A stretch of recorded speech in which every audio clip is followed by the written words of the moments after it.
నమస్తే. ప్రస్తుతం మనతో పాటు సీనియర్ జర్నలిస్ట్ జగదేవ్ ఉన్నారు. ఆయనతో మాట్లాడదాం. నమస్తే సార్. సార్, ఇప్పుడు ఈ జనరేషన్‌లో సోషల్ మీడియా ఎంత పెరిగిపోయిందో మనం చూస్తూనే ఉన్నాం. అందులో ముఖ్యంగా రీల్స్ చూడకుండా అసలు ఏ వ్యక్తి ఉండడం లేదు. చిన్న పిల్లల నుంచి ముసలి వాళ్ళ దాకా. అయితే ఈ రీల్స్ వల్ల చాలామంది కుటుంబాలు పోతున్నాయి. కుటుంబాలే నాశనం అవుతున్నాయి అని చెప్పేసి కూడా మాట్లాడుకుంటారు. ఈ మధ్య పిల్లల్ని చూస్తే అంటే స్టంట్లు చేస్తూ పడిపోవడం, చనిపోవడం, అది బైకరా లేకపోతే ఊరేసుకున్నట్టు అంటే కొన్ని ఉన్నాయి. అందులో దీనిపైన మన చర్చలు చాలా జరుగుతున్నాయి. కానీ దీన్ని అరికట్టే అవకాశం అయితే లేదు. మీరేమంటారు సార్ అసలు దీని గురించి? ప్రతి 20 ఏళ్ళకు కూడా రెవల్యూషనరీ థాట్స్ మారుతూ ఉంటాయంట. అది వైజ్ఞానిక పరంగా కానీ, లేదా ఫ్యాషన్ కానీ, లేదా ఆర్థిక పరమైన మార్పులు కూడా. అంటే ప్రతి 20 ఏళ్ళకి దాని యొక్క విలువ ఒక 0 యాడ్ అవుద్దంట. అంటే 20 ఏళ్ళ కిందట 20 రూపాయలు ఉన్న ఒక వస్తువు విలువ 20 ఏళ్ళ తర్వాత అది కనీసం 200 అవుతుందంట. 20 రూపాయలు పక్కన ఇంకో 0 యాడ్ అవుతుంది అని ఎకనామిక్స్ సంబంధించింది ఏదో ఒక సర్వేలో ఉంది. అది అన్నిట్లోనూ సరిపోదు. మరి కొన్నిటికి ఏదో ఒక మోస్తరుగా వాళ్ళు సర్వే చేస్తున్నారు. బంగారం చూసుకోండి, ఒక 20 ఏళ్ళ కిందట నాకు తెలిసి 4,000 5,000 ఉండేదేమో. ఈరోజు ఎంత ఉంది? 50,000 కూడా దాటేసింది కదా. ఒక 0 కన్నా ఇంకా దాటేసింది. ఒక 50 ఇంకో 0 పెడితే 5,000కి 50,000 దాటేసింది. భూమి ఇంకా అది 5 లక్షలు అయిపోయిందేమో, 5,000 ఉండేది. సో అది చెప్పలేం. సో అట్లాగా అది ఏదైనా ఒక టెక్నాలజీ కూడా మారుతున్న కొద్దీ రకరకాలుగా ప్రతిదీ ఉపయోగం కన్నా నిరుపయోగం ఎక్కువైపోతుంది. స్మార్ట్ ఫోన్ అనేది చాలా ఉపయోగకరం, బట్ దాన్ని సద్వినియోగపరిచే పర్సెంటేజ్ చాలా తక్కువ, దుర్వినియోగం చేసుకునేది ఎక్కువ. అవునా? మొదట్లో నేను ఒకసారి ఎక్కడ ఒక ఆర్టికల్ కూడా చదివాను, ఒక కార్టూన్ కూడా వేసాడు ఒక ఆయన. ఆల్మోస్ట్ ఆల్ 30s 40sలో న్యూస్ పేపర్ వచ్చినప్పుడు, 1930s 40sలో న్యూస్ పేపర్ అప్పుడంతా విస్తృతంగా లేని రోజుల్లో అప్పుడప్పుడే డైలీ న్యూస్ పేపర్ వచ్చేటప్పుడు కూడా ఎక్కడెక్కడ రోడ్డు మీద నిలబడి మరీ చదివేసేవాళ్ళంట. పార్కుల్లోనూ, రోడ్ల మీద, లేదా బస్ స్టాండ్లో నిలబడి గోడ కతుక్కొని మరీ చదివేసేవారంట.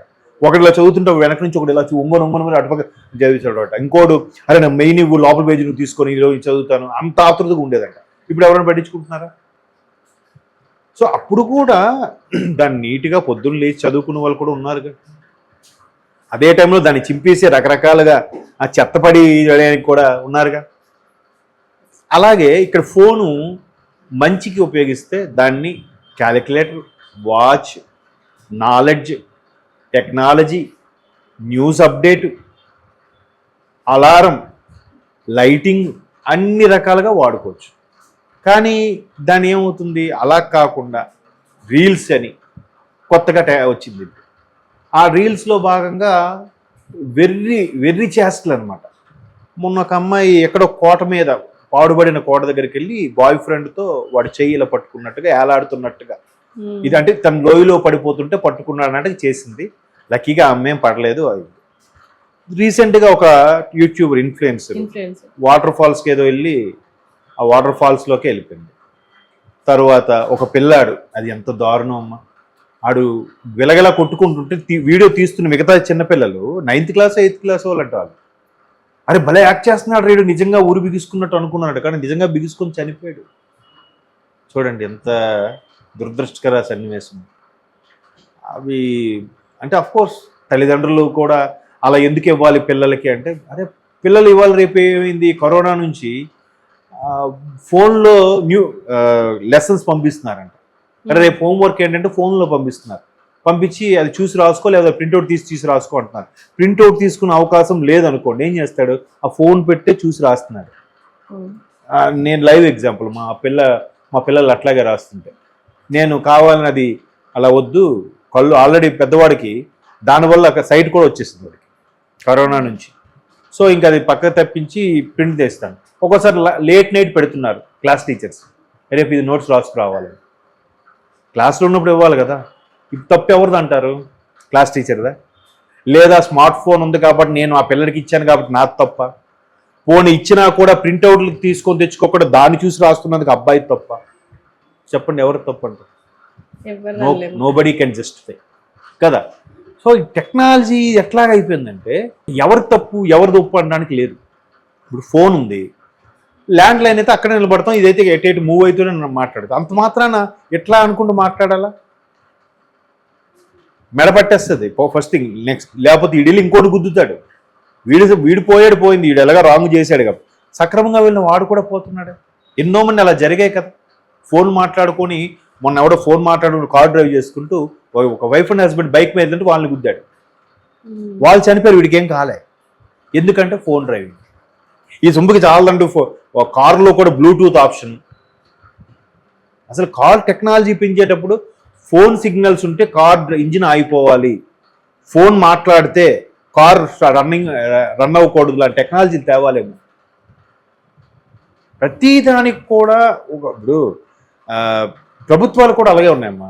ఇప్పుడు smoking is injurious to health, పొగ త్రాగటం హానికరం.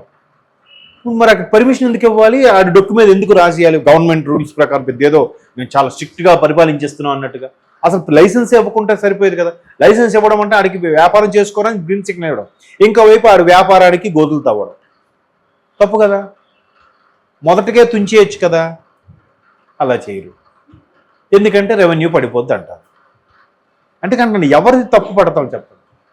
ఆ రీల్స్ చేస్తున్నారంటే ఎవడో ఒక రీల్స్ చేశాను నాకు ఇన్ని లక్షలు వచ్చాయని పెడతాడు.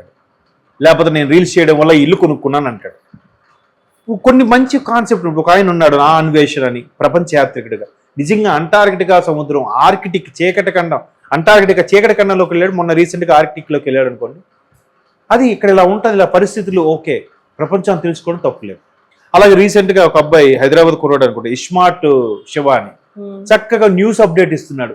ఎక్కడెక్కడ తెరమరుగైపోయిన గొప్ప వాళ్ళ కోసం మంచి మంచి విషయాలు చెప్తున్నాడు.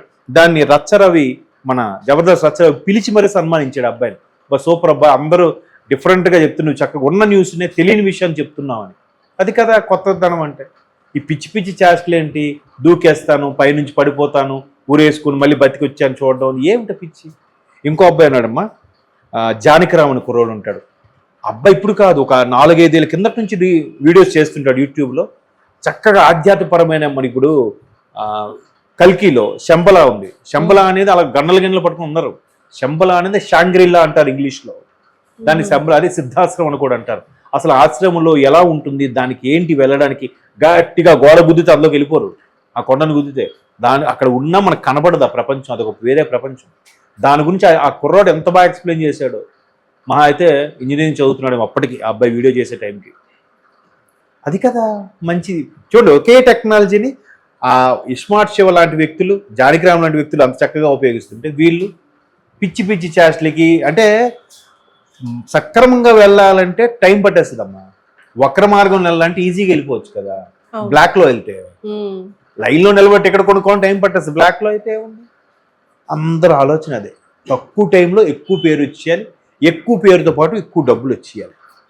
అది ఎక్కువ రోజు నిలబడదు. ఎప్పుడైనా సరే గ్రాఫ్ కెరియర్దైనా ఏదైనా గ్రాడ్యువల్గా డెవలప్ అయింది, నిలబడుతుంది కూడా. సడన్గా నిలబడింది ఎప్పుడు పడిపోతుందో తెలియదు. అవునా కదా? అది రిలీజ్ అవ్వాలి. పేరెంట్స్, సొసైటీ, పెద్దలు అందరూ కూడా. ఇంకొక చిన్న ఎగ్జాంపుల్ చెప్తాను క్లోజ్ చేసే ముందు. మనం అదొక హోర్డింగ్ పెట్టామనుకోండి, నేను చాలా సందర్భాల్లో చెప్పాను. ఫోన్ డ్రైవ్ చేస్తూ మాట్లాడిన వాడు అడ్డగాడిదా, పడికి మాల ఎదవా అని హోర్డింగ్ పెట్టామనుకోండి, ప్రతి ఒక్కరు చూసి భలే పెట్టాడు ఈడెవడు, ఇలా చూసి వెళ్ళిపో. అదే ఆడిని ఆపి, రే నువ్వేరా అడ్డగాడదంటే ఇంకా ఆడికి గొడవ. నన్ను అడ్డగాడదంటావా, నా ఇష్టం, రేపు పోతే పోతా నీకెందుకు. అవునా? మరి అక్కడ రాస్తే నాకు కాదబ్బా, ఎవడు మాట్లాడుకుంటూ వాడికంట. ఎవరు మార్చాలి, ఎందుకు మార్చాలి, ఎవరు మారాలి. Okay sir, thank you very much.